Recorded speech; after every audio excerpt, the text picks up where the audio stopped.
الحمد لله وكفى والسلام على عباده الذين اصطفى أما بعد أعوذ بالله من الشيطان الرجيم بسم الله الرحمن الرحيم وما خلقت الجن والإنس إلا ليعبدون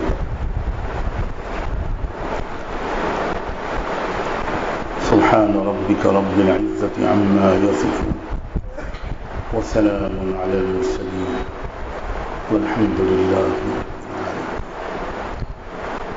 اللهم صل على سيدنا محمد وعلى آل سيدنا محمد وبارك وسلم.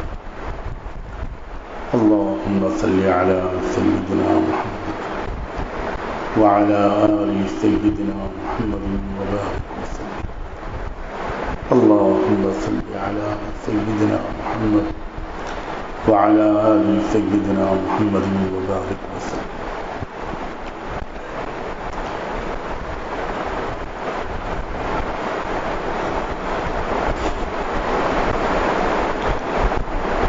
انسان کو اللہ تعالیٰ نے یہ اختیار دے کر اس دنیا میں بھیجا ہے کہ وہ چاہے تو اپنی مرضی کا خود مالک بن کر رہے اور چاہے تو اپنے رب کی مرضی کا تابع بن کر رہے، چاہے تو آزاد بن کر زندگی گزارے اور چاہے تو پابند رہ کر زندگی گزارے۔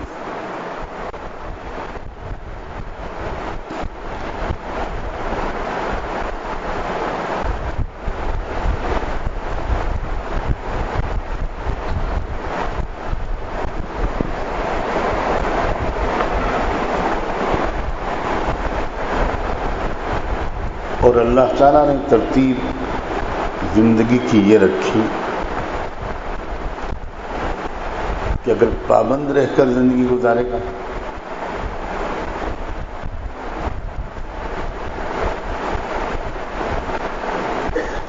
اور اپنی مرضی کے پر چلنے کے بجائے اللہ کی مرضی کے تابع بن کر رہے گا تو دنیا اور آخرت دونوں جگہ کامیاب۔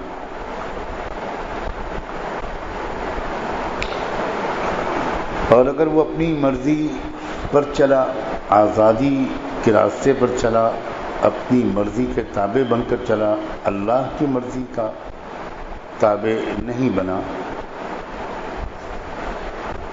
تو وہ یقیناً ناکام۔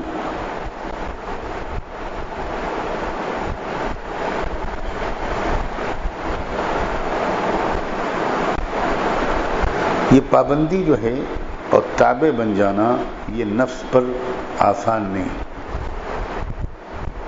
نفس کے لیے آزادی آسان ہے۔ انسان کا جو نفس ہے یہ محکوم بننا، تابع بننا، پابند بننا پسند نہیں کرتا، یہ آزادی پسند ہے، یہ اپنی مرضی کے مطابق انسان کو چلانا چاہتا ہے، اللہ کی مرضی کے مطابق انسان کو نہیں چلنے دینا چاہتا۔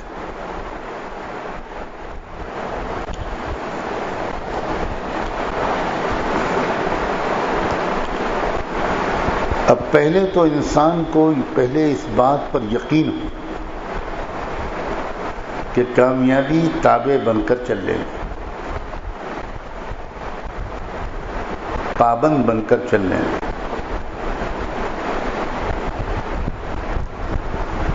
جب انسان کو اس بات کا یقین ہوگا تبھی وہ کوشش شروع کرے گا، تابع بننے کا سلیقہ تبھی سیکھے گا وہ جب اس کے اندر یہ پہلے یقین آ جائے کہ یہ بات صرف بیان و تقریر کی نہیں ہے، یہ وہ سسٹم ہے جس پر اللہ نے انسانوں کی کامیابی اور ناکامی کا نظام کھڑا کیا ہے. جب تک انسان کو اس بات پر 100% یقین نہیں ہوتا تب تک انسان تابع بننے کا فیصلہ ہی نہیں کرتا، اس کی ضرورت ہی محسوس نہیں کرتا اور سیکھنے کی کوشش بھی نہیں کرتا.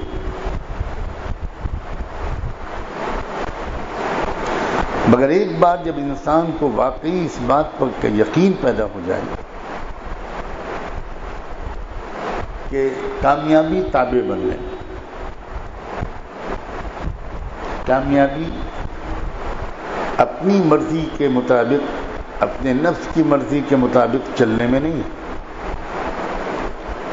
کامیابی تو اللہ کی مرضی کا تابع بن کر چلنے میں ہے.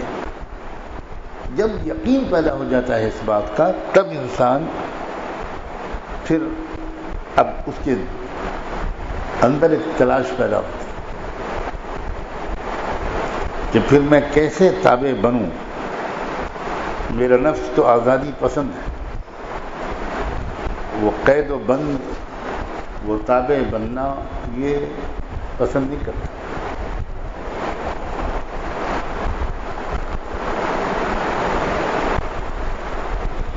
اب سب سے پہلے تو یہ بات سمجھیں کہ کیا یہ بات واقعی یقین کے لائق ہے کہ کامیابی تابع بننے میں ہے،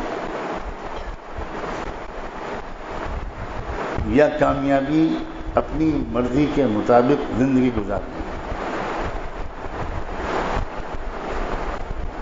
اس سے بھی پہلے یہ سمجھنا ضروری ہے کہ کامیابی کہتے کس کو؟ کیا کامیابی مزہ آنے کو کہتے ہیں؟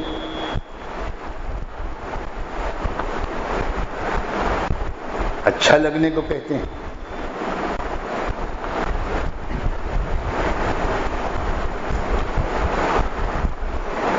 ہر وہ چیز جس میں مزہ آئے وہ انسان کے لیے مفید ہوتی ہے. غلطی سے انسان بالکل یہی سمجھتا ہے جو چیز میں مزہ آئے وہی کامیابی.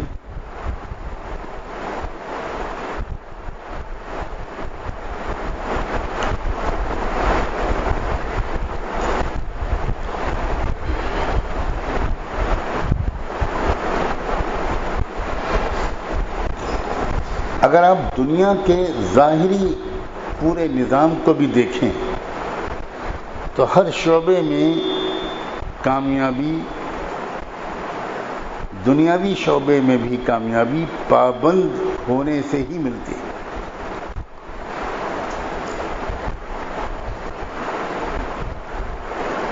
اگر کوئی کامیاب کھلاڑی بننا چاہتا ہے تو اس میں بھی زبردست پابندی کرنی پڑتی ہے. اپنی مرضی کے مطابق کھیلنے والا کھلاڑی کبھی کامیاب نہیں ہوتا.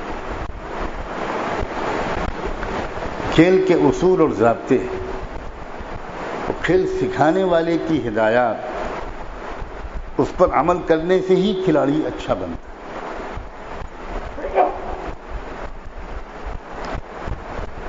اب کھلاڑیوں کو صبح سویرے جلدی اٹھایا جاتا ہے اور صبح صبح ان کو 10 کلومیٹر 12 کلومیٹر دوڑایا جاتا ہے. اب اگر آپ جیسے خاندانی سست لوگ جن کا ددیال بھی سست، ننیال بھی کاہل اور انشاءاللہ سسرال بھی کاہل، جیسی روح ویسے فرشتے، آپ کھلاڑی بن سکتے ہیں؟ ہرگز نہیں بن سکتے. آپ صوفی بن سکتے ہیں، یہ وہی بننے کے لیے آئے بھی.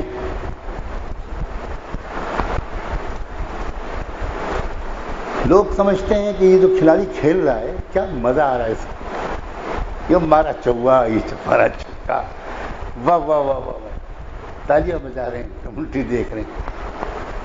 انہیں کچھ خبر نہیں کہ اس کھلاڑی نے کامیاب ہونے کے لیے 10 سال کی عمر سے کتنی سخت محنت کی ہے. وہ تو صرف تالیاں بجاتے ہیں. کھلاڑی اپنی مرضی کا کھانا نہیں کھا سکتا، اس لیے کہ اس کا وزن بڑھ جائے گا تو بالنگ کیا کرے گا؟ ماشاء اللہ موٹو، وہ فیلڈنگ کیا کریں گے؟ وہ کیچ لیں گے؟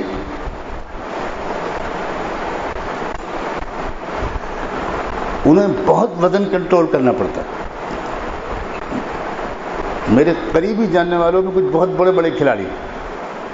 میں صرف صوفیوں کے درمیان نہیں رہتا ہوں، اللہ بچائے ان صوفیوں سے.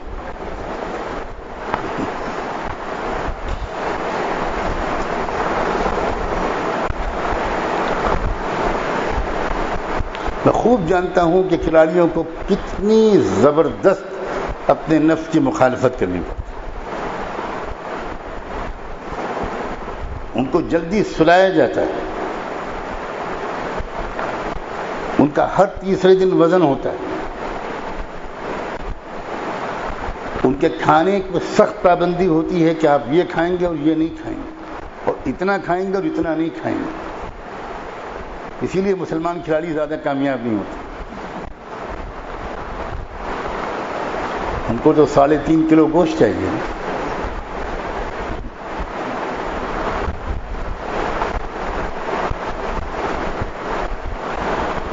دنیا کی زندگی کے کسی شعبے میں بھی کوئی بھی انسان یاد رکھنا اپنی مرضی کے مطابق چلنے میں کامیاب نہیں ہوتا. کیا کوئی شخص اپنی مرضی کے مطابق چلنے میں اچھا انجینئر بن سکتا ہے؟ کامیاب ماہر ڈاکٹر بن سکتا ہے؟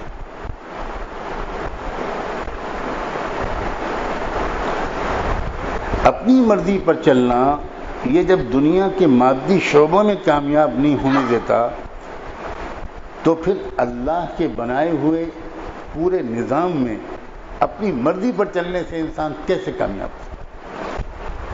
کاروبار کرنے والا انسان وہ بھی کامیاب نہیں ہو سکتا اپنی مرضی پر چلنے.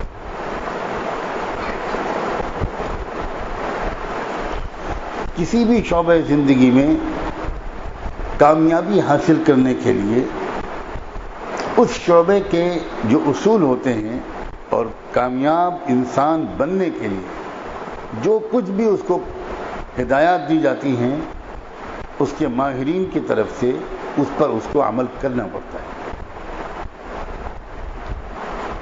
ایک انسان اچھا عالم دین نہیں بن سکتا، اچھا طالب علم بالکل نہیں بن سکتا اگر وہ اپنی مرضی کے مطابق چلے گا.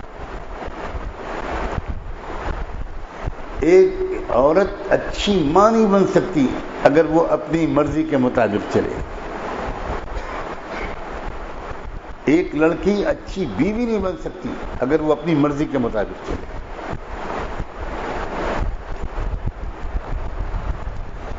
اچھا کھانا نہیں پک سکتا اگر انسان اپنی مرضی چلائے.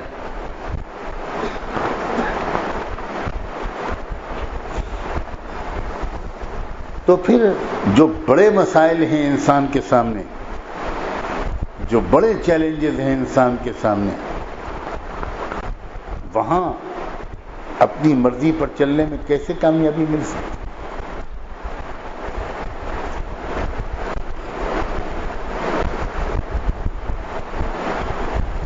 تو کامیابی مزہ آنے کو نہیں کہتے، کامیابی کامیابی کو کہتے ہیں. کامیابی کا ترجمہ کامیابی. آپ کا گھر کہاں ہے؟ مسجد کے سامنے. مسجد کہاں ہے؟ گھر کے سامنے. دونوں کہاں ہیں؟ آمنے سامنے.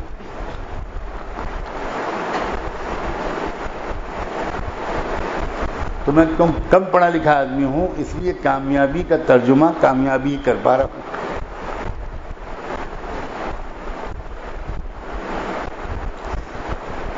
مزہ آنے کو نہیں کہتے، کسی شے کی حقیقت کو پا جانا، کسی بھی میدان میں عروج کو پانا.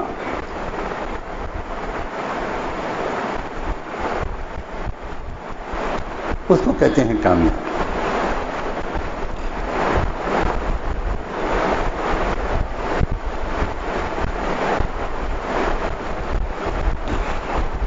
اب یہ انسان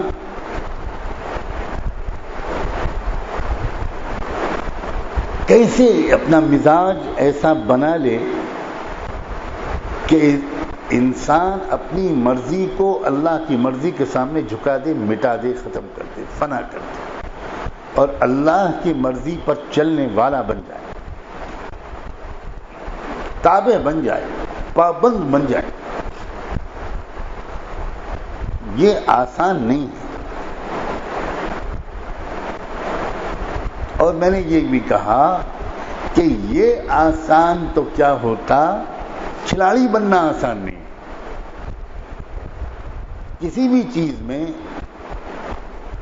کامیابی کا حاصل کرنا ہمت چاہتا ہے، مضبوط فیصلہ چاہتا ہے، استقامت چاہتا ہے. مستقل مزاجی کے ساتھ کسی میدان کو بندہ اختیار کرے تو اس میں مستقل مزاجی کے ساتھ تابع بن کر سخت محنت کرنا ضروری ہو.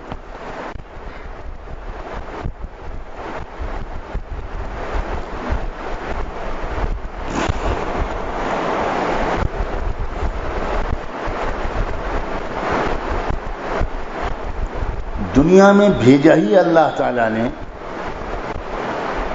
اپنی مرضی پر جینے کے بجائے، اپنی مرضی کے مطابق زندگی گزارنے کے بجائے اللہ کی مرضی کے مطابق زندگی گزارنا سیکھتے رہو اور ویسے ہی زندگی گزارتے رہو. اور ایک بات یہ بتا دی کہ تمہاری مرضی پوری طرح جو آزادی کے ساتھ پوری کرنے کا موقع ملے گا وہ اس دنیا سے آخرت میں جانے کے بعد ملے گا. یہ اطمینان رکھو کہ یہاں تم کو اپنی مرضی کے مطابق جینے کی اجازت نہیں ملے گی. بہت سنبھل کر، بہت ہی محدود پیمانے پر اپنی مرضی پوری کر سکتے ہو، اپنی خواہش پوری کر سکتے ہو.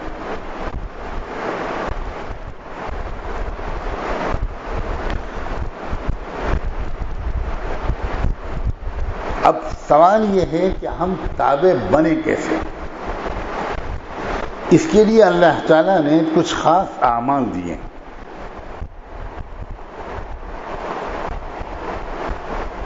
یہ عبادات جن اعمال کو کہتے ہیں،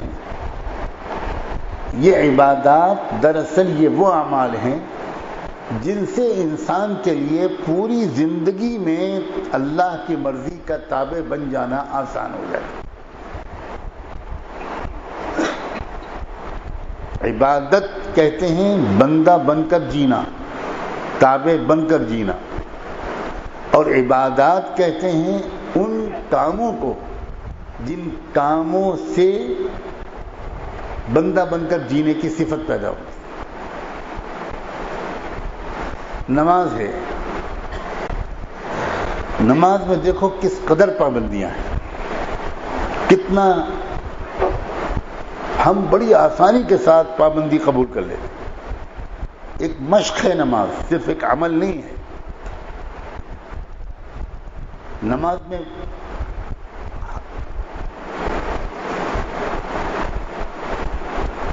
سلام نہیں کر سکتے، سلام کا جواب نہیں دے سکتے، زمزم شریف نہیں پی سکتے. اگر کوئی صاحب ہوں بہت ان کو عشق ہو کعبے سے اور زمزم سے اور سب چیزوں سے، اور ان کے سامنے زمزم پلایا جا رہا ہو لوگوں کو اور وہ نماز پڑھ رہے ہیں، تو وہ سوچیں کہ بھئی کوئی گنگا جل تھوڑی پی رہا ہوں، میں زمزم ہی تو پی رہا ہوں. تو زمزم اگر نماز کے اندر پیوں گا تو اور نورانیت آئے گی. تو اب پوچھو مفتیان کرام سے کہ زمزم پینے سے نورانیت آئے گی یا نماز ٹوٹ جائے گی؟ پابندی ہے، نہیں پی سکتے. ادھر ادھر نہیں دیکھ سکتے. جب کھڑے ہو تو کہاں دیکھو، جب رکوع کرو تو نگاہ کہاں پر ہو، جب پھر رکوع کے بعد کھڑے ہو تو نگاہ کہاں پر ہو، پھر سجدے میں جاؤ تو نگاہ کہاں پر ہو، انگلیاں سجدے میں کیسی ہوں اور تشہد کی حالت میں کس طرح ہوں، ہاتھ کہاں تک اٹھاؤ، پیر دونوں پیروں کے درمیان کتنا فاصلہ رہے، پیروں کو انگلیوں کا رخ سجدے کی حالت میں کیسا ہو، کھڑے ہونے کی حالت میں کیسا ہو.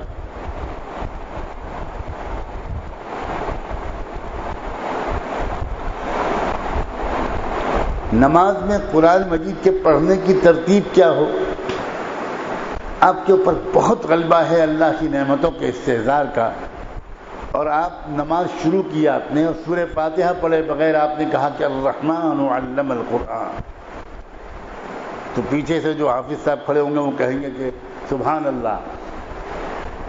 تو آپ سمجھیں گے کہ یہ جو سورہ رحمان میں پڑھ رہا ہوں وہ قاری باسط کی آواز میں تو یہ داد دے رہا ہے سبحان اللہ. حالانکہ 2-3 دفعہ سبحان اللہ کے بعد وہ ڈاکٹر کو بلا کے لائے گا نماز توڑ کر. نہ، آپ اپنی مرضی کے مالک نہیں ہیں کہ آپ کو سورہ رحمان پڑھنے کا دل چاہ رہا ہے. پہلے سورہ فاتحہ پڑھیے.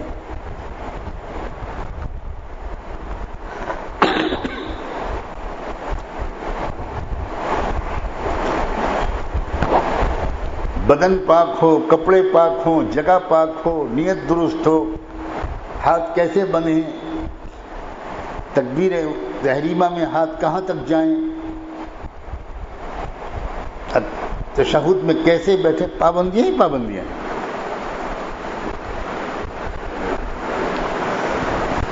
تو نماز کا عمل یہ دراصل پوری زندگی میں اللہ کی مرضی کے تابع بن کر جینا سکھاتا ہے، اور جماعت سے نماز پڑھنے میں یہ تابع بننا اور بڑھ جاتا ہے، کیونکہ آپ کا رکوع آپ کی مرضی کے مطابق نہیں ہے، امام کی مرضی کے مطابق ہے. مکمل پابندی.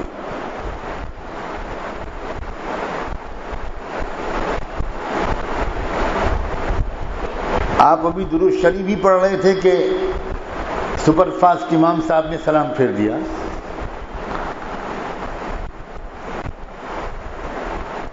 تب آپ کو بھی سپر فاسٹ کے پیچھے سلام پھیرنا پڑے گا. آپ یہ نہیں کر سکتے کہ میں تو عاشق رسول ہوں، امام تو لگتا ہے وہابی ہے تو میں تو سلام نہیں پھیروں گا. نہیں، بالکل نہیں کر سکتے. آپ بعد میں وہابی امام کے پیچھے نماز نہ پڑھیں یہ آپ کر لیجیے، مگر اس وقت تو سلام پھیرنا پڑے گا، تابع بننا ہے.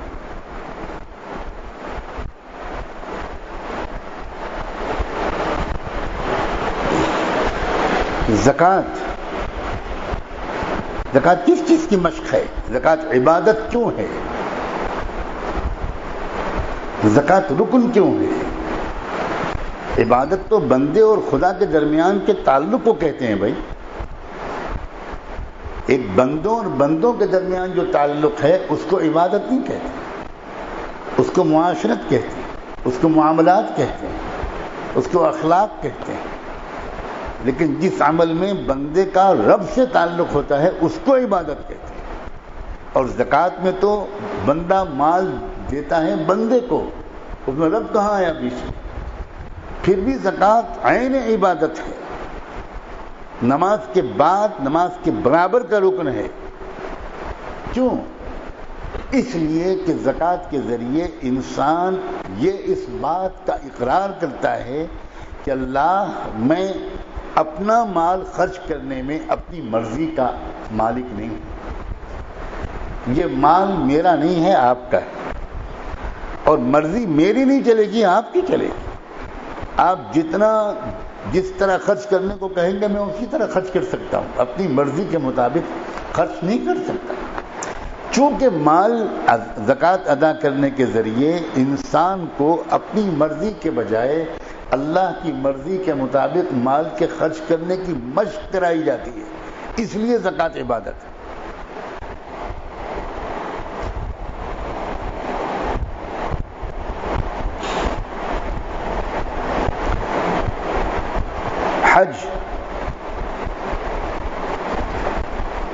حج میں بھی انسان اللہ کی مرضی کے مطابق ایسے ایسے کام کرتا ہے، اللہ اکبر۔ حج اپنی مرضی کو 100% فنا کر دینے کی آخری تکمیلی عبادت ہے۔ 100% اپنی مرضی کچل دی جاتی۔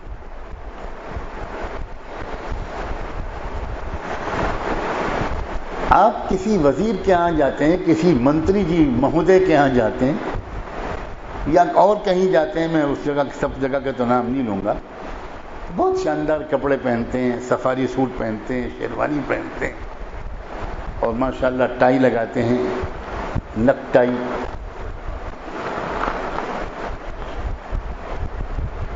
اور اللہ کے دربار میں جانے کے لیے کہا جا رہا ہے کہ شیروانی اتاریے، کرتا اتاریے، بنیان اتاریے۔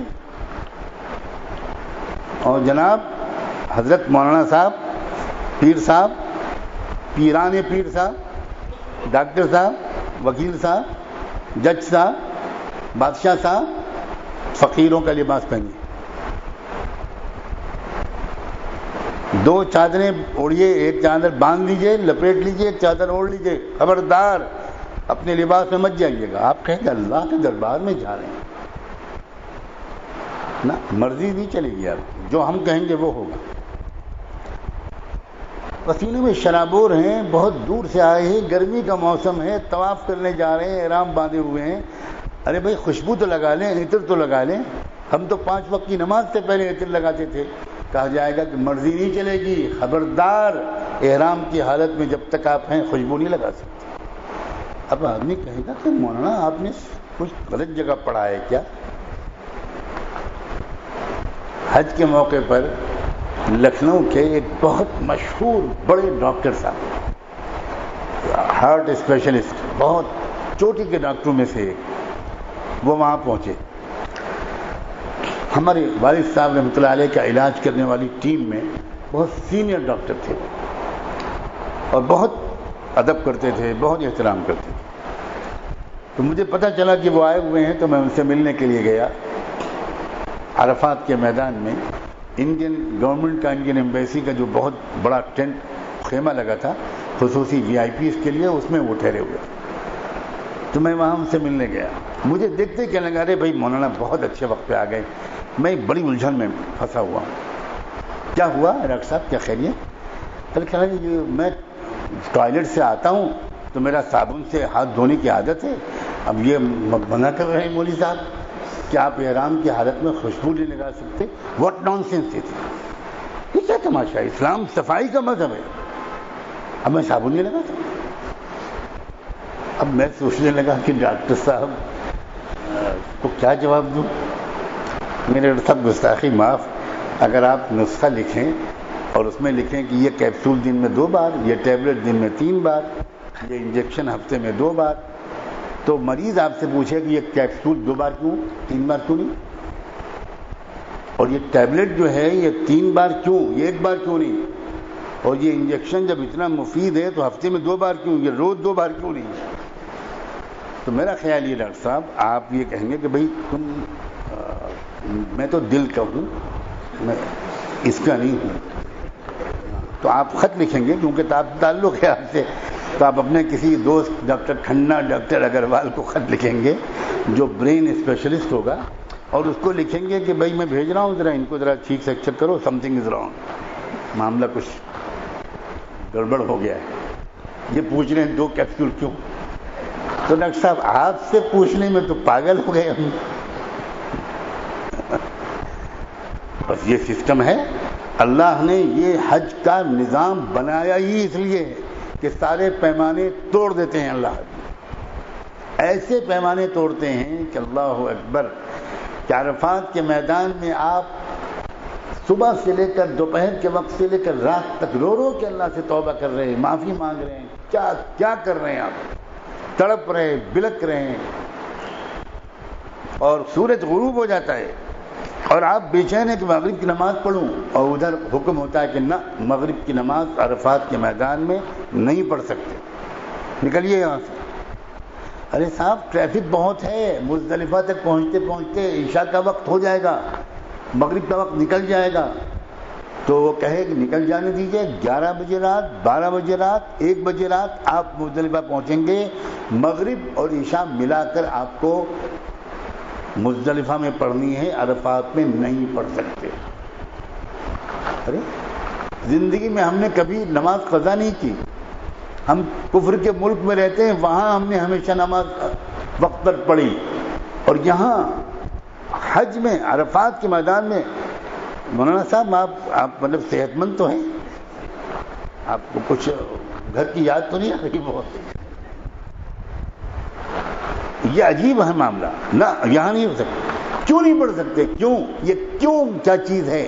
اللہ کا حکم ہے کہ ساری زندگی مغرب پڑھنی ہے مغرب کے وقت میں، تو وہاں پڑھنی ہے مغرب کے وقت میں۔ یہاں اللہ کی مرضی یہ ہے کہ مغرب عشاء مغرب کے ساتھ پڑھنی ہے، مغرب کے وقت میں نہیں پڑھنی، عرفات میں نہیں پڑھنی، مزدلفہ میں پڑھنی ہے۔ اور مسئلہ کیا ہے؟ اللہ کی مرضی پر چلنا۔ اللہ کی مرضی کے سامنے اپنی مرضی کو فنا کر دے۔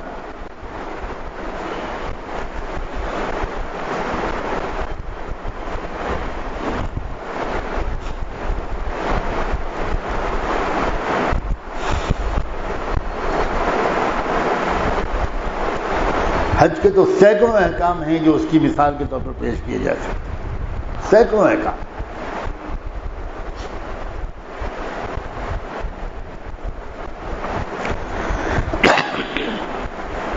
یہ جو نماز ہے، روزہ ہے، حج ہے، زکوٰۃ ہے، یہ اعمال دیے گئے ہیں اس کی مشق کے لیے۔ اب روزے پر سنیے، روزہ کیا ہے کیا روزہ؟ حلال کمائی سے، بالکل حلال کمائی سے لایا ہوا کھانا آپ کے سامنے رکھا، بالکل حلال کمائی سے لایا ہوا شربت روح افزا آپ کے سامنے رکھا، حلال کمائی سے لایا ہوا فریج اور اس میں ٹھنڈا پانی آپ کے سامنے رکھا، اور آپ کو پیاس لگ رہی ہے، بھوک لگ رہی ہے، مگر آپ کہتے ہیں کہ نہ، میں اپنی مرضی پر نہیں چلوں گا، اللہ نے صبح سے لے کر افطار کے وقت تک کے لیے منع کر دیا ہے، میں کھاؤں گا نہیں، میں پیوں گا نہیں، میں اپنی کوئی وہ خواہش جس کو پورا کرنے سے منع کر دیا ہے اللہ نے، میں نہیں پورا کروں گا، اس لیے کہ میں سیکھ رہا ہوں، یہ میں سیکھنا چاہتا ہوں کہ یہ میرا مزاج مستقل بن جائے کہ اپنی مرضی پر نہیں چلوں گا، اپنے نفس کے تقاضے پر نہیں چلوں گا، اللہ کی مرضی پر چلوں گا۔ اس لیے روزے کو اتنا بڑا مقام ملا۔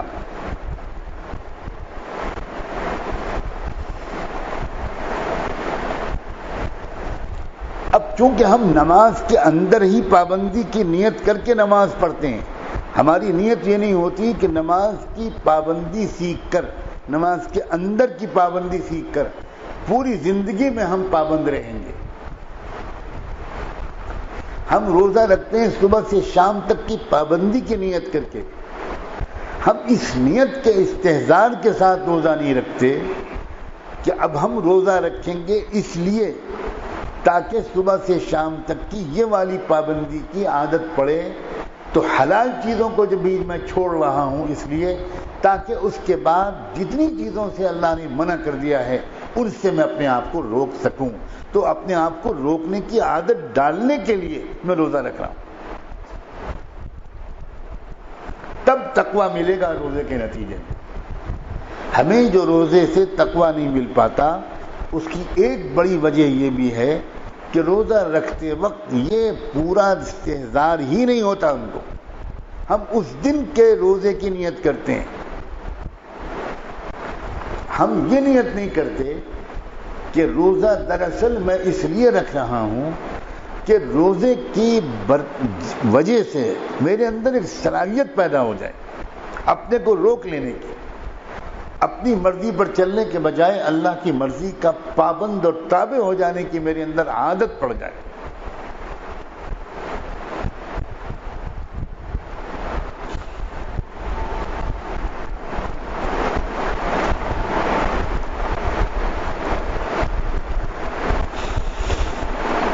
کامیابی جو ہے یہ اپنی مرضی پر چلنے سے نہیں ملتی، تابع بن کر چلنے میں، اللہ کی مرضی کے تابع بن کر۔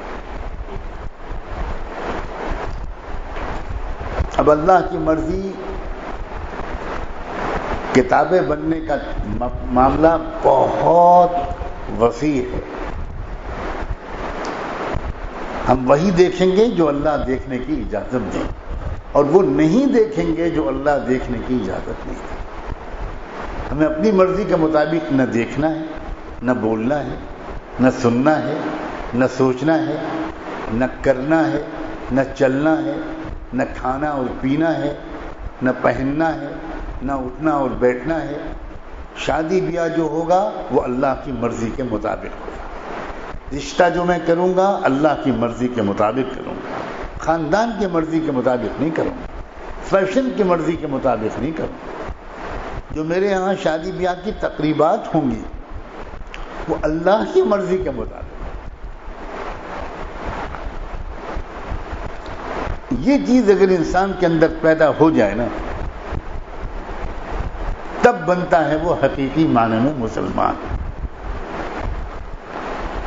مسلمان کے گھر میں پیدا ہو جانے سے کوئی مسلمان نہیں بنتا، جیسے انجینئر کے گھر میں پیدا ہو جانے سے کوئی انجینئر نہیں بنتا، کوئی ڈاکٹر کے گھر میں پیدا ہو جانے سے کوئی ڈاکٹر نہیں بنتا۔ ہاں یہ ضرور ہے کہ انجینئر کے بیٹے کے لیے انجینئر بننا دوسرے نوجوان طالب علم کی بنسبت شاید آسان، اس لیے کہ اس کو تجربات ملیں گے پچھلی نسل سے۔ اس کا انجینئر باپ اس کو اپنے سے بہتر انجینئر بنانے میں اپنے تجربوں سے اس کو نوازے گا، اس کی تربیت کرے گا۔ ایک ڈاکٹر کے بیٹے کے لیے ڈاکٹر کا بننا آسان ہوتا ہے، اس لیے کہ اس نے اچھا خاصا تو اپنے گھر میں ہی دیکھ لیا ہوتا ہے۔ تو یہ بات صحیح ہے کہ مسلمان کی اولاد کے لیے اگر وہ اسلام کو سیکھے اور مسلمان بننے کی کوشش کرے تو دوسرے کے مقابلے میں آسان ہو سکتا ہے، لیکن یہ نہیں ہو سکتا کہ وہ کوئی کوشش ہی نہ کرے اور یوں ہی وہ مسلمان بن جائے اس لیے کہ وہ مسلمان باپ کا بیٹا ہے۔ تو قانونی کاغذات میں وہ مسلمان بن سکتا ہے، لیکن حقیقی معنی میں وہ مسلمان تب بنے گا جب وہ اللہ کی مرضی پر چلنے کی مشق کرے اور اپنے آپ کو تابع کر دینے کی مشق کرے، اپنے کو بالکل پابند کر دینے کی مشق کرے گا، تب جا کر وہ ایک اچھا مسلمان بن سکتا۔ تو آج کی مجلس کا جو پہلا سبق ہے، رمضان کیا ہے؟ اللہ کی مرضی کے تابع بننے کی سالانہ مشق ہے، ایک سالانہ ورکشاپ ہے، ایک سالانہ ٹریننگ ہے۔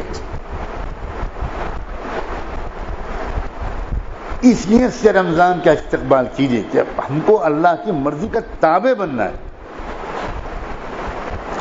اور ایک بار جس نے تھوڑی سی نگرانی کر کے اپنے نفس کی اللہ کی مرضی کا تابع بن گیا تو دوستو یقین کرنا، نفس تھوڑے دن کی لڑائی کے بعد ہتھیار ڈالنا شروع کر دیتا ہے۔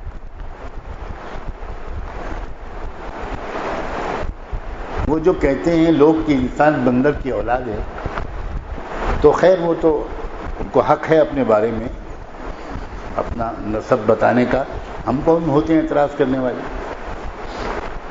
ہر آدمی کو حق ہے کہ میں کس خاندان کا ہوں، تو ان کو بھی حق ہے بالکل، کوئی دنیا میں بڑے سے بڑا مولانا ان پر پابندی نہیں لگا سکتا۔ بھائی آپ کے ابا چچا کو آپ جانتے ہیں کہ کون ہے، میں کیا، ہم کیا جانتے ہیں؟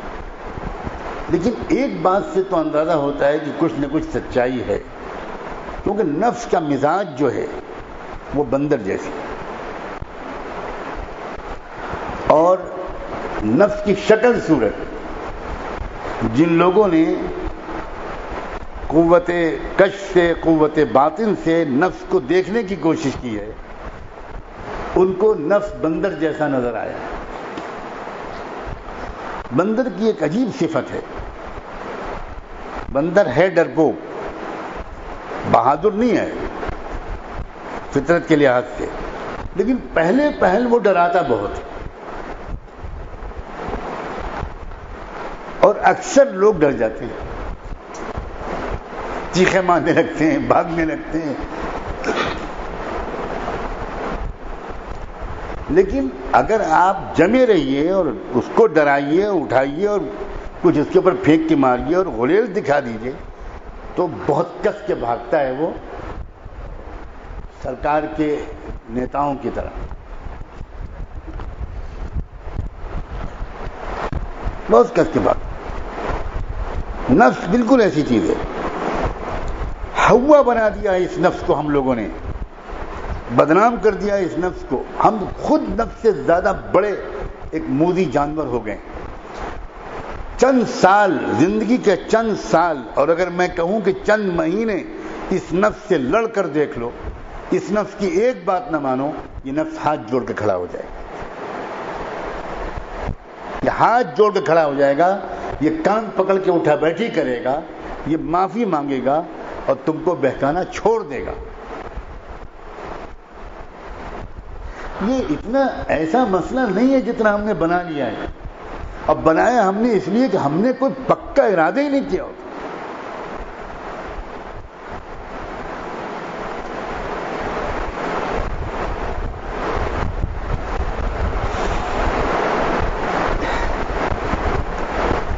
اور دوسرے دشمن شیطان کی حالت یہ ہے کہ وہ نفس کی مدد کے بغیر شیطان ایک بھی گناہ نہیں کرا سکتا۔ یاد رکھنا، شیطان اکیلا اگر پڑ جائے اور نفس اس کی مدد کرنا چھوڑ دے تو کبھی کوئی گناہ شیطان اکیلا کرا ہی نہیں سکتا۔ شیطان کو خود شیطان، ابلیس کو شیطان کس چیز نے بنایا تھا؟ اس کے اپنے نفس نے۔ تو نفس زیادہ بدماش ہے کہ شیطان؟ گالیاں شیطان زیادہ کھاتا ہے۔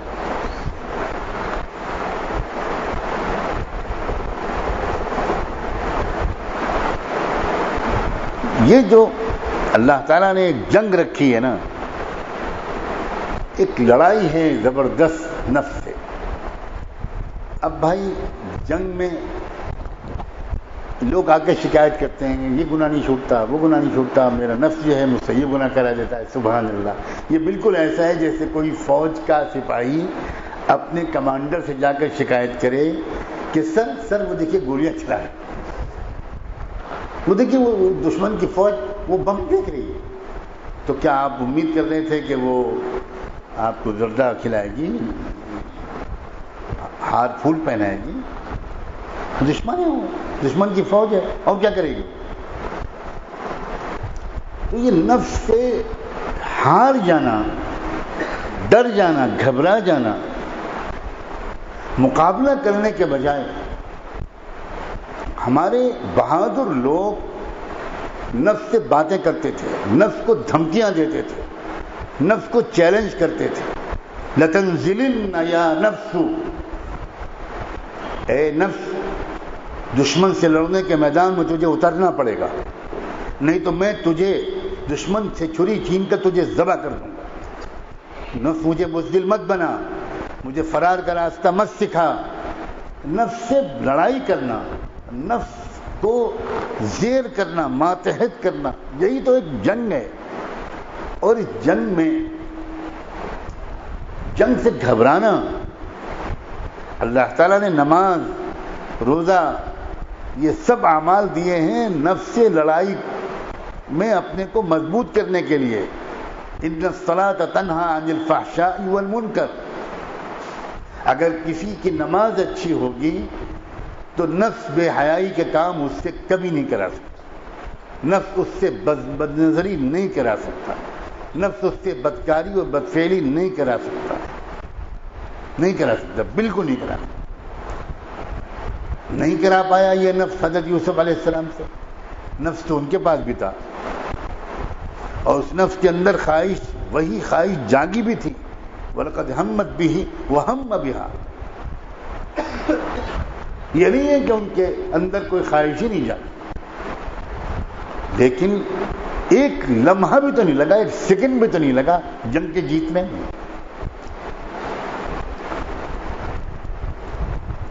کتنے لوگ ہیں، کم عمر کے بھی ہیں اور افسوس یہ کہ بڑی عمر کے بھی ہیں، عجیب عجیب قسم کے گناہوں میں پھنسے ہوئے. یہ رمضان کا مہینہ خدا کے واسطے اس کو جنگ جیتنے کا مہینہ بناؤ، نفس سے لڑائی کا مہینہ ہے. اپنی مرضی کو بالکل مٹا کر اللہ کی مرضی کا تابع رہے. جب پیاس لگے تو یاد کرو اس وقت، یہ نہیں کہ خالی مسئلہ یہ ہے کہ پانی نہیں پی سکتے، یہ نہیں. جب کلی کرو اور جی چاہے کہ تھوڑا سا اندر چپکے سے، کون دیکھ رہا ہے، تو اس وقت یہ باقاعدہ یاد کرو کہ نہیں، بالکل نہیں، اس وقت میں پانی نہیں پیوں گا. کیوں نہیں پیوں گا؟ تاکہ مجھے اپنی نفس کی خواہش کو روکنے کی عادت پڑ جائے، اللہ کی مرضی پر چلنے اور اپنی مرضی پر نہ چلنے کی عادت پڑے. یہ عادت ڈالنا ہے. اب کسی نے صبح سے شام تک تو پابندی قبول کر لی، لیکن اس کے بعد پابندی نہیں ہے، تو اس کا مطلب یہ ہوا کہ اس کی صبح سے شام تک کی پابندی بیکار چلی گئی، کچھ حاصل نہیں ہوا اس کو.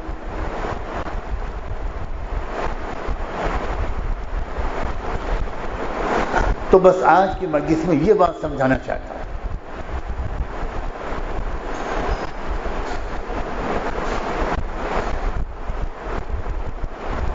کامیابی پابند رہ کر جینے میں ہے، کامیابی اللہ کی مرضی کے تابع بن کر جینا. یہ تابع بننا جو ہے یہ نفس کے لیے بہت گرا ہے.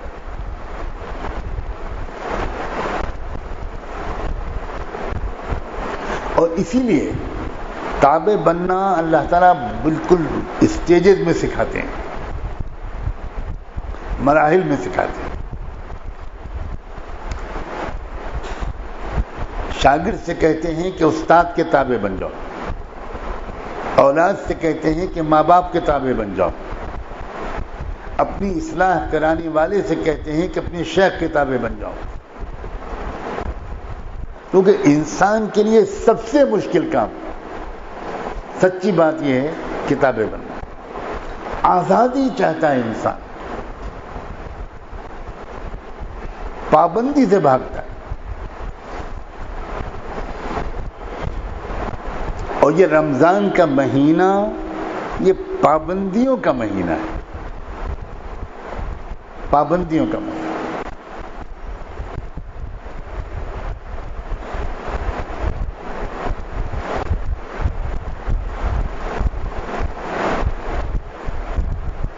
اور جب انسان عبادات جس کی اچھی ہوتی ہیں وہی انسان اللہ کی مرضی کا پابند بن پاتا ہے، وہی عبد بن پاتا ہے.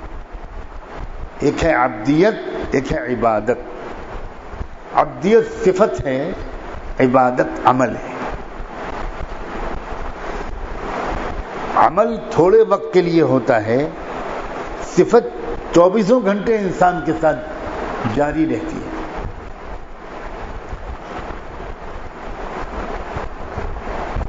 ایک انسان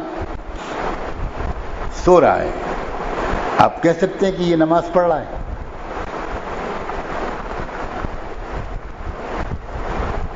سوتے ہوئے تو نماز نہیں پڑھ سکتے. نماز پڑھنا ایک عمل ہے، ایک فعل ہے، ایک کام ہے. تو وہ نماز پڑھ نہیں رہا ہے، یہ بات کہنے غلط ہے. لیکن ہم یہ کہہ سکتے ہیں کہ یہ نمازی ہے جو سو رہا ہے. تو یہ نمازی صفت ہے، صفت انسان کے ساتھ ہمیشہ رہتی ہے. ایک انسان سخی ہے، وہ غریبوں کی مدد کرتا ہے. اب وہ جس وقت کسی غریب کی مدد نہیں بھی کر رہا تب بھی سخاوت کی صفت اس کے اندر ہوتی ہے. تو ایک ہے وقتی طور پر پابندی کا قبول کرنا، یہ ہوا عمل. یہ ہوئی عبادت. اس وقتی طور پر پابندی کو قبول کرنے کے نتیجے میں مستقل طور پر جو پابندی کا عادی بن جاتا ہے اس کے اندر پیدا ہو جاتی ہے عبدیت کی صفت. وہ پھر مستقل طور پر پابند ہوتا ہے. رمضان ہو یا نہ ہو، روزہ ہو یا نہ ہو، وہ سڑک پر ہو تب بھی پابند ہے، بازار میں ہو تب بھی پابند ہے، اپنے گھر میں ہو تب بھی پابند ہے، کاروبار کر رہا ہو تب بھی پابند ہے. وہ اپنی مرضی کا مالک نہیں.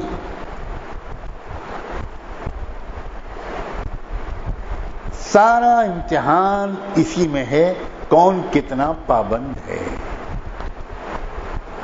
آپ اپنا امتحان خود لیجیے، خود جانچیے اپنے کو.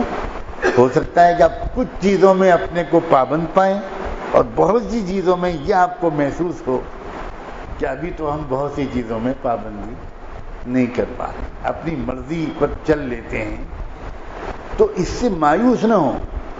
جب یہ محسوس کریں کہ بہت سی چیزوں میں ہم ابھی تک اللہ کی مرضی کے تابع نہیں بن پا رہے، تو اسی وقت پھر ایک نیا فیصلہ کریں کہ میں ان سب چیزوں میں بھی میں اب سے اللہ کی مرضی کا تابع بنوں گا.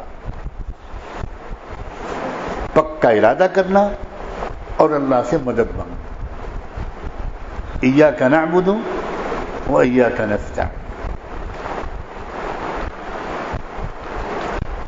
کیونکہ ہم اللہ کی مدد کے بغیر اتنا بڑی کامیابی حاصل نہیں کر سکتے. لیکن آپ سوچو، پہلے کہا گیا ایاک نعبد، یہ نہیں کہا گیا کہ ایاک نستعین و نعبد. یہ نہیں کہا ایاک نستعین و ایاک نعبد. آج جس کو دیکھو جب اسے کچھ سمجھاؤ وہ کہتا ہے دعا کر دیجئے، دعا کر دیجئے میں نیک بن جاؤں. میں اس کا جواب یہ دیتا ہوں کہ اچھا اس آدمی کا نام بتاؤ جس نے بد دعا کی ہو تمہارے لیے. اس کا نام بتا دو بس، پھر باقی اب چھوڑ دو میرے اوپر. اس کا نام بتاؤ. یہ کیا بات ہے کہ دعا کر دیجیے؟ یعنی وہ بھی دلچسپ بات ہے، دعا بھی آپ ہی کر دیجیے، وہ بھی میں نہیں کروں. یہ تماشا ہے، یہ بالکل جھوٹ ہے. جس ہزاروں صحابہ سے اللہ کے رسول نصیحتیں کرتے تھے، شاید ایک صحابی نے بھی پلٹ کر حضور سے کبھی نہیں کہا آپ دعا کرتے. یہی سب بناوٹی بات ہے. الا ماشاء اللہ کر دیں. یہ جملہ بعض وقت اس لیے آدمی کہتا ہے کہ ابھی تک اس کے اندر پکا ارادہ نہیں آیا اور وہ بیچارہ اس کو سمجھ نہیں پاتا.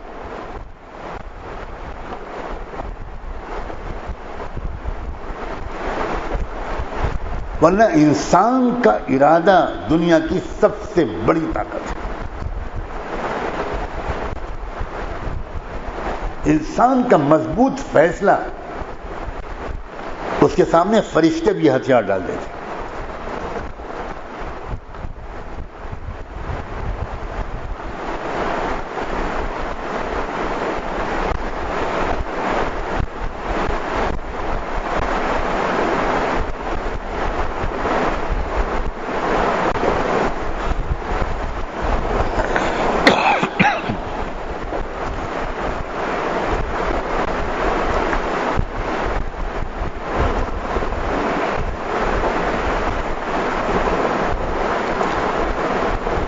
دعا ہے اللہ تبارک و تعالیٰ اس رمضان اللہ اپنے کرم سے اللہ تعالیٰ ہم سب کو یہ ترتیب سمجھنے کی توفیق دے دے کہ پہلے ہم خود فیصلہ کریں گے، اس کے بعد اللہ سے مدد مانگیں.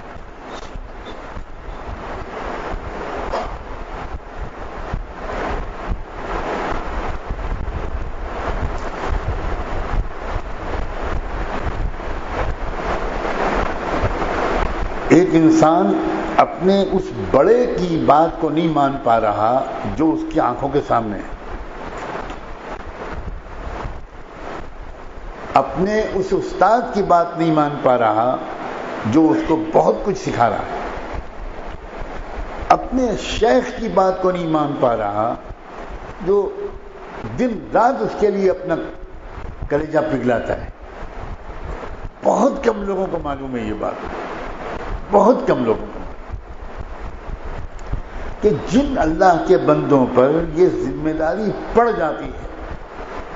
ایک تو وہ لوگ ہوتے ہیں جو خود اس ذمہ داری کی تلاش میں ہوتے ہیں کہ کسی طرح مجھے خلافت مل جائے.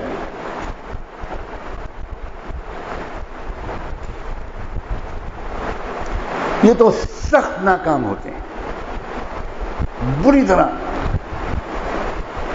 شرمندگیوں کا سامنا ہو سکتا ہے ان کو کرنا پڑ جائے. ایک وہ شخص ہوتا ہے جس کے اوپر ذمہ داری لاد دی جاتی ہے اور وہ چیختا چلاتا ہے، روتا تڑپتا بلکتا ہے، خوشامد کرتا ہے، بھاگتا ہے، لیکن ذمہ داری ڈال دی جاتی ہے. جو ایسے اللہ کے بندے ہوتے ہیں ان کا حال اپنی آنکھوں سے میں نے دیکھا ہے کہ لوگ ان سے بیعت ہوتے ہیں، ان سے اصلاح کا رشتہ قائم کرتے ہیں، خود بالکل غافل رہتے ہیں، لیکن وہ شیخ ان کے لیے راتوں کو اٹھ کر روتا ہے.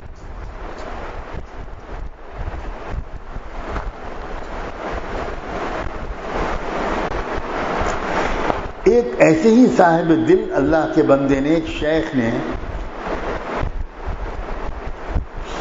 ایک ملک سے آنے والے اپنے ایک سالک سے یہ پوچھا کہ بھائی فلاں جو صاحب ہیں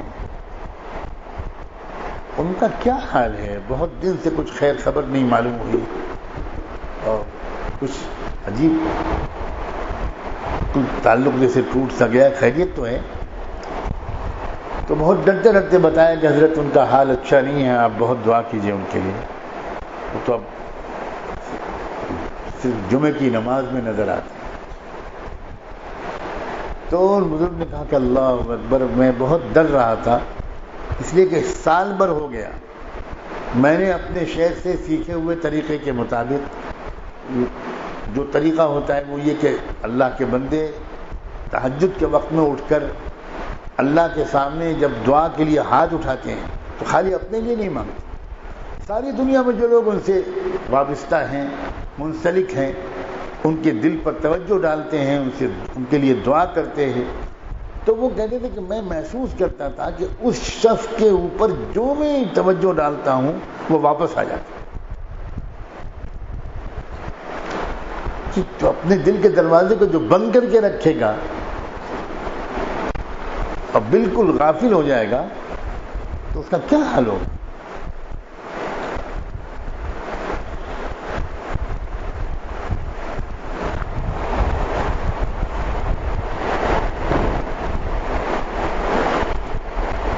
جو انسان جتنا زیادہ اپنے بڑے کی بات کو مانتا ہے اسی کے اندر اللہ کی بات کو ماننے کی صلاحیت پیدا ہوتی ہے.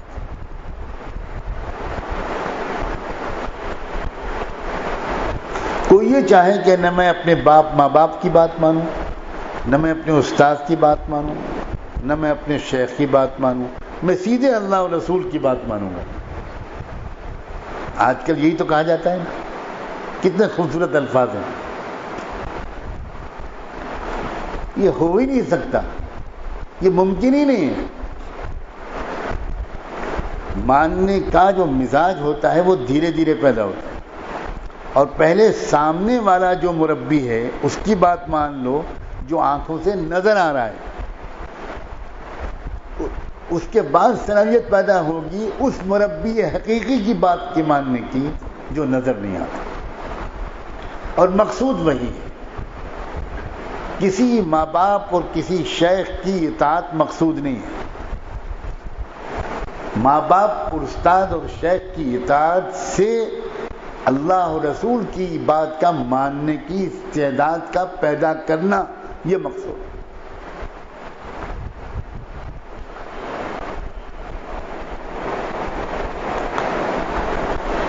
اور آج کل کی جو بہت بڑی بیماری ہے، تہجد پڑھنا بھی اتنا مشکل نہیں ہے. اور کرتا پجامہ اور داڑھی بھی اتنی مشکل نہیں جتنا مشکل اپنی رائے کے خلاف اپنے بڑے کی بات کا ماننا. یہ سب سے زیادہ مشکل. اور اسی لیے وہ وہاں پر آ کر ہم ناکام ہو جاتے ہیں کہ ہم اللہ کی مرضی کے سامنے اپنی مرضی کو فنا نہیں کر پاتے, ہم تابع نہیں بن پاتے. اسلام کے لغوی معنی ہی ہیں اپنے کو سپرد کر دینا, اپنے کو کسی کے حوالے کر دینا.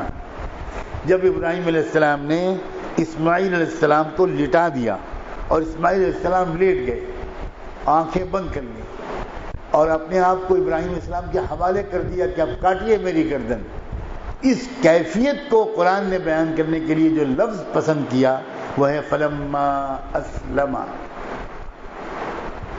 یعنی جب ابراہیم نے اپنے بیٹے کو اللہ کے حوالے کر دیا, بیٹے کی محبت کو اللہ کے حوالے کر دیا, اور جب اسماعیل نے اپنی جان اللہ کے حوالے کر دی, اپنی گردن پیش کر دی, اس آخری درجے کی سپردگی کو دونوں کی طرف سے پیش کی جانے والی حوالگی اور سپردگی کو لفظ اسلام سے قرآن نے ادا کیا. یہ ہے اسلام کی حقیقت. حوالگی, تابع بن جانا, پابند بن جانا, یہ چیز اصل ہے. اور جو اپنے بڑوں کے تابع ہو گیا اس کے لیے اللہ کی مرضی کا تابع بن جانا آسان ہوگا, کیونکہ یہ مشکل وادی اگر اس نے حل طے کر لی اور ایک بار اس نے تابع بننا سیکھ لیا تو پھر تو سب آسان ہے. پابند بننا سیکھ لیا سب آسان. ہر انسان اپنے بارے میں آج فیصلے خود کرتا ہے اور فیصلے منواتا ہے, مانتا نہیں ہے. اور اسی لیے ہمارے بڑوں نے اب رائے دینا بھی چھوڑ دیا, فیصلہ کرنا بھی چھوڑ دیا, اس لیے کہ یہ وہ جانتے ہیں کہ اور بڑے گناہ میں مبتلا ہو جائے گا یہ شخص اگر اس کو حکم کے ساتھ کہہ دیا گیا کہ تم کو یہ کرنا ہے اور اس نے وہ نہ کیا تو زیادہ خطرناک خسارے میں پھنس جائے گا. اس لیے بہت ڈھیل چھوڑ دی, ورنہ اصل راستہ تربیت کا یہ بالکل نہیں. تربیت جو ہوا کرتی تھی اور اس کے اصول آج بھی نہیں بدلے, اس میں کسی بھی طرح اپنی مرضی کے مطابق چلنے کی کوئی گنجائش. اتنی پابندی تھی, اتنی اطاعت تھی کہ حضرت عبداللہ ابن عمر سے ان کے باپ حضرت عمر نے اچانک یہ فیصلہ کر دیا, کہہ دیا کہ اپنی بیوی کو طلاق دے دو.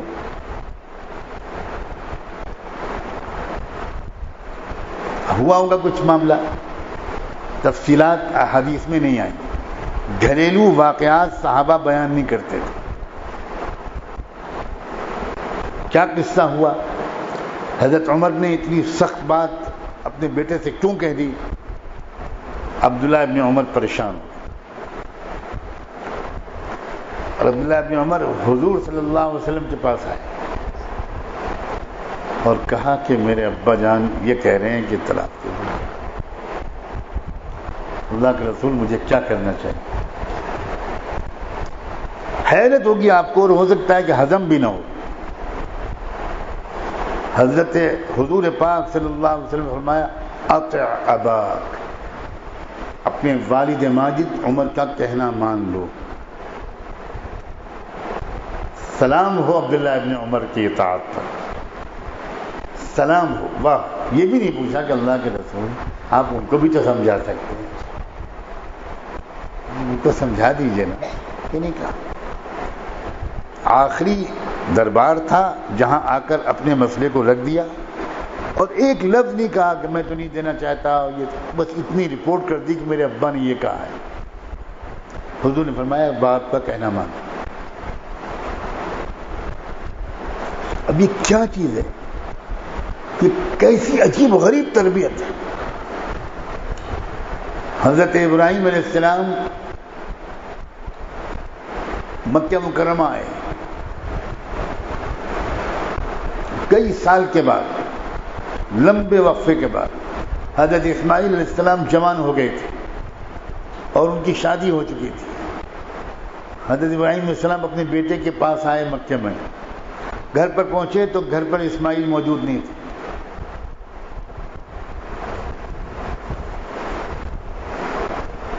دروازے پہ آواز دی، دستک دی تو بہو نکلی اندر سے، اسماعیل علیہ السلام کی اہلیہ،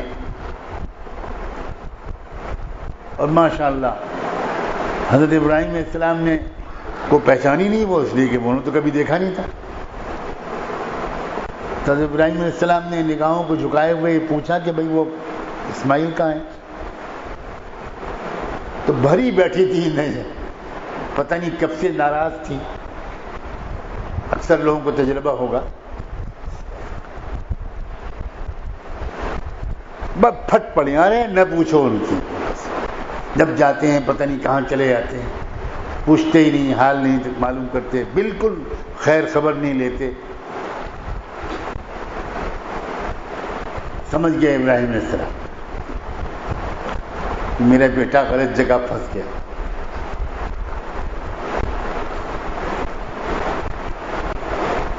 تو صرف اتنا کہا اپنی بہو سے کہ جب اسماعیل آ جائیں تو ذرا کہہ دینا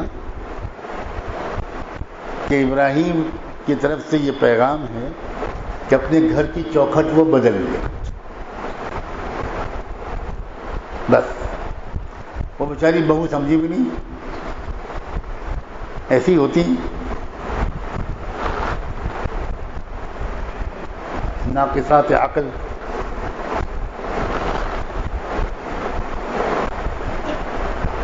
اور ان کی صحبت میں رہ کر ناقصین عقل کی تعداد بھی بہت بڑھ رہی ہے، میرے چاروں طرف ہیں۔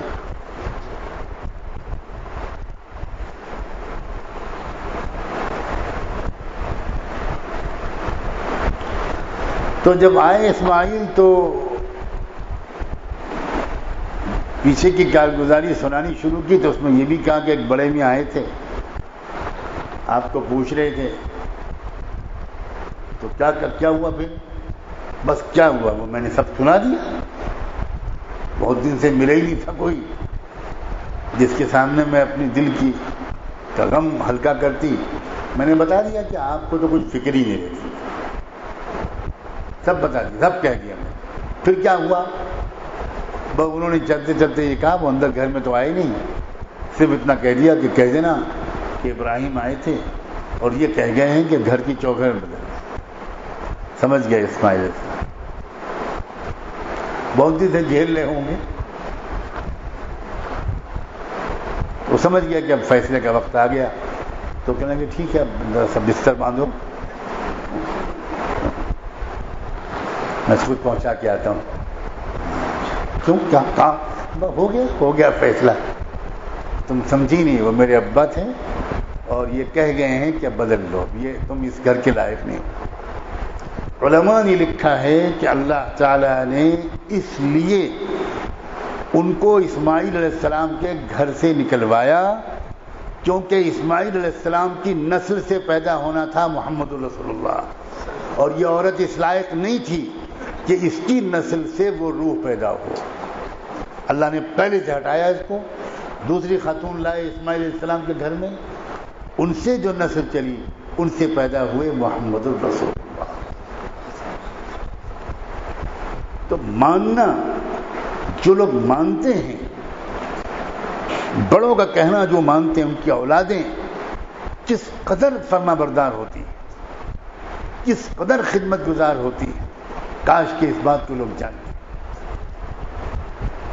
جتنا جو شخص اپنے بڑوں کی بات مانے گا، اس کے چھوٹے اتنا ہی اس کی بات مانے گا، اور جو شخص اپنے بڑوں کی بات کو جتنا کم مانے گا، اس کے چھوٹے اتنا ہی اس کی بات کو کم مانے گا۔ تو پورا مسئلہ ہے، بس یہ فیصلہ ہمارے ہاتھ میں ہے کہ ہم کو اپنی مرضی پر چلنا ہے، اپنے نفس کی بات کو ماننا ہے، یا ہم کو اپنے بڑوں کی بات ماننا سیکھتے سیکھتے اللہ کی مرضی کو ماننا اور پابند رہنا سیکھنا ہے. منزل ہماری وہی ہے، اسی صورت میں کامیابی ملے گی. اور یہ جب تک یقین نہیں ہوگا انسان یہ ہنر سیکھنے کی کوشش بھی نہیں کرے گا. اور جس کو یقین ہو جائے گا وہ ہر چیز کو چھوڑ کر اپنے اندر یہ چیز پیدا کرنے کی کوشش کرے گا کہ میں اپنی مرضی پر چلنے کے بجائے اللہ کی مرضی کا تابع بن جاؤں. اللہ تعالیٰ یہ سبق یاد رکھنے کی توفیق دے. اور آپ سب حضرات سے گزارش ہے اللہ کے واسطے یہ فیصلہ کریں اور ایک ایک لمحہ جو رمضان کا گزرنا شروع ہو گیا، ٹک ٹک ٹک ٹک بڑی تیزی کے ساتھ رمضان کے یہ لمحے گزر رہے ہیں. یہ ایک موسم ہے کھیتی کا، یہ موسم ہے دل کو بدلنے کا، یہ موسم ہے اپنے مزاج کو بدلنے کا، یہ موسم ہے اپنی خرابیوں کو دور کرنے کا. اس موسم میں جو چوکا سال کے بقیہ دنوں میں پھر اپنی خرابیوں کو دور کرنا اس کے لیے مشکل ہوگا. اللہ تبارک و تعالی ہمیں ایک لمحے کی قدر کی توفیق عطا فرمائے. سبحان اللہ وبحمدہ، سبحانک اللہم وبحمدک، نشہد ان لا الہ الا انت، نستغفرک ونتوب الیک. اللہم صل علی سیدنا محمد وعلی آل سیدنا محمد وبارک وسلم. اللہ اس عاجز کو اور اپنے ان سارے بندوں کو، اللہ ہم سب کو اللہ آپ کی مرضی پر چلنے والا بنا دیجئے، پابند رہ کر تابع بن کر جینے والا بنا دیجئے. اللہ آزاد روی سے ہم کو اب بچا لیجئے. اے اللہ منمانی کرنے سے اور منچاہی زندگی گزارنے سے اللہ ہم کو محفوظ فرما، حقیقت عبادت نصیب فرما، ایسی عبادت نصیب فرما کہ ہم واقعی بندے بن جائیں، تابع بن جائیں. عبادت سے ابدیت تک پہنچا دیجئے، عبادت سے ابدیت تک پہنچا دیجئے. اللہ ہم کو کامل معنی میں اپنا بندہ بنا دیجئے. اللہ اپنے کرم سے سچی توبہ عطا فرما، ہماری اب تک کی تمام گناہوں کو خطاؤں کو معاف فرما. اور رب کریم ہمیں 100% بدل دیجئے، عافیت کے ساتھ بدل دیجئے، عافیت کے ساتھ بدل